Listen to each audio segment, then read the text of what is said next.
చాలు, enough of this. ఇష్టానికి మాట్లాడుతూ ఉన్నారు సనాతన ధర్మం మీద వినాయకుడి మీద జోకులు వేస్తారు.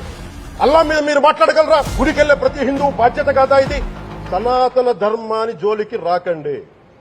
తప్పు జరిగితే తప్పు జరిగిందని ఒప్పుకోండి, లేదా మాకు సంబంధం లేదని చెప్పండి. అంతేగాని మళ్ళీ అడ్డగోలుగా మాట్లాడితే ఎవ్వరం క్షమించం. ఇక్కడ మీరు కూడా హిందువులే.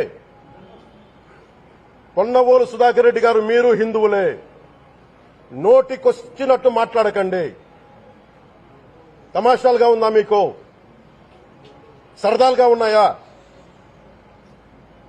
మొన్నటికి మొన్న ప్రకాష్ రాజ్ గారు మాట్లాడారు నా మీద. అదే నేను మాట్లాడుతుంది ఒక హిందువులు అపవిత్రం గురించి మాట్లాడుతున్నాను.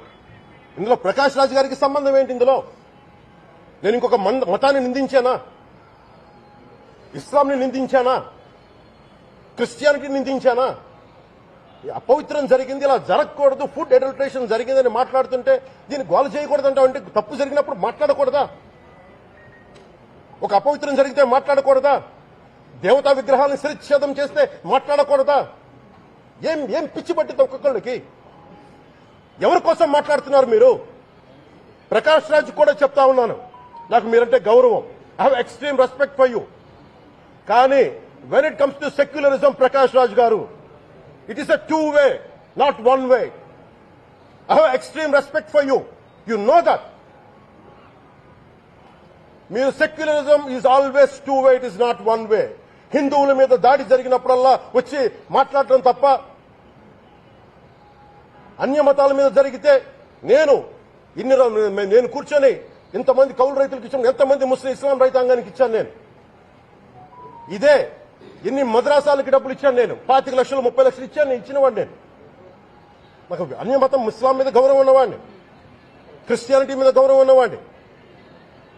చిన్నప్పటి నుంచి కూర్చొని మిషనరీ స్కూల్లో చదువుకున్నవాడిని. నా టీచర్ చెప్పిన సూక్తి, తను తగ్గించుకున్నవాడు హెచ్చింపబడినని చెప్పి బైబుల్ సూక్తిని ప్రతిసారి కోట్ చేస్తానే ఉంటాను.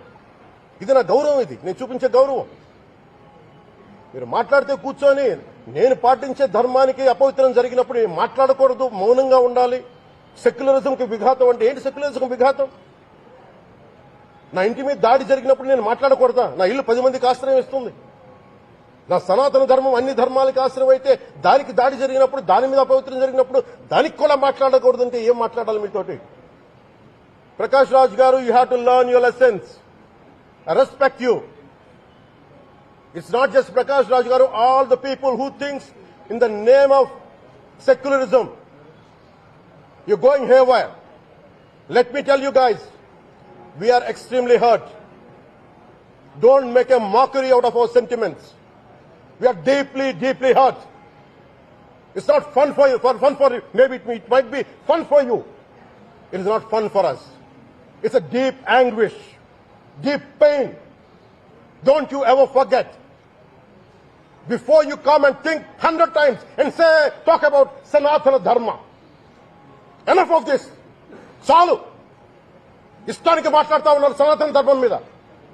అయ్యప్ప స్వామి మీద మాట్లాడతారు, సరస్వతి దేవి మీద మాట్లాడతారు. అల్లా మీద మీరు మాట్లాడగలరా? మహమ్మద్ ప్రవక్త మీద మీరు మాట్లాడగలరా? జీసస్ మీద మీరు మాట్లాడగలరా? అందరూ కూర్చొని సనాతన ధర్మం మీద వినాయకుడి మీద జోకులు వేస్తారు, దుర్గాదేవి మీద జోక్స్ వేస్తారు, సరస్వతి దేవి మీద జోక్స్ వేస్తారు. మా మనోభావాలు గాయపడవా? మాకు బాధ ఉండదా? అందుకే నేను ప్రతిపాదించింది ఏంటంటే, ప్రతి దానికి రావలేకపోతున్నాం. సనాతన ధర్మ రక్షణ board is order of the day. ప్రతిసారి కూర్చోబెట్టి మేము డిఫెండ్ చేసుకోలేము. ఇది ప్రతి సగటు హిందువు తాలూకు ధర్మం. ఇదే ఇస్లాం మీద దాడి జరిగితే ఎంతమంది బయటకు వస్తారు, ఎంతమంది నిరసన తెలియజేస్తారు? రోడ్ల మీదకి రమ్మని చెప్పట్లా.